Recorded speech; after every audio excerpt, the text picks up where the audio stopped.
যেসব সুযোগ সুবিধা পাবেন নাহিদ ও জামায়াতে আমির ড. শফিকুর রহমান। নাহিদ ইসলাম ও জামায়াতে আমির ড.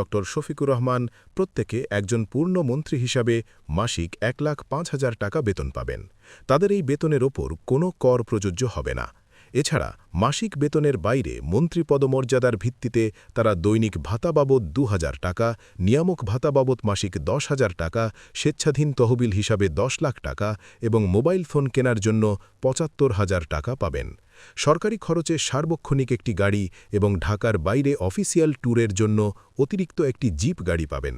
এমনকি বিনা ভাড়ায় সরকারি বাসভবনে থাকার সুযোগ থাকবে। ওই বাসায় গ্যাস, বিদ্যুৎ, পানি, টেলিফোন সহ ভবনের যাবতীয় রক্ষণাবেক্ষণের খরচ সরকার বহন করবে। বাসায় সর্বোচ্চ ৫ লাখ টাকা মূল্যের আসবাবপত্র দেবে সরকার। থাকবে বিমান ভ্রমণের জন্য ৮ লাখ টাকার বীমা সুবিধা এবং সার্বক্ষণিক নিরাপত্তা প্রহরী। নিজের এবং পরিবারের সদস্যদের ভ্রমণ ব্যয় বহন করা হবে। এছাড়া অন্তত ২ জন গৃহকর্মীর ভ্রমণ খরচও প্রদান করা হবে।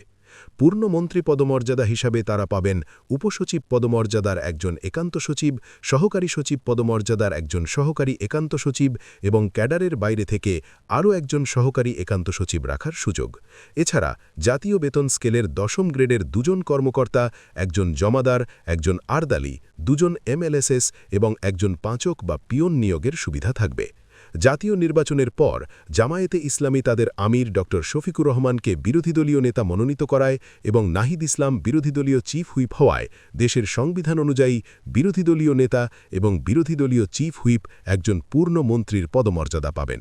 সেই অনুযায়ী এ সকল সুযোগ পাচ্ছেন নাহিদ ও জামায়াতের আমির।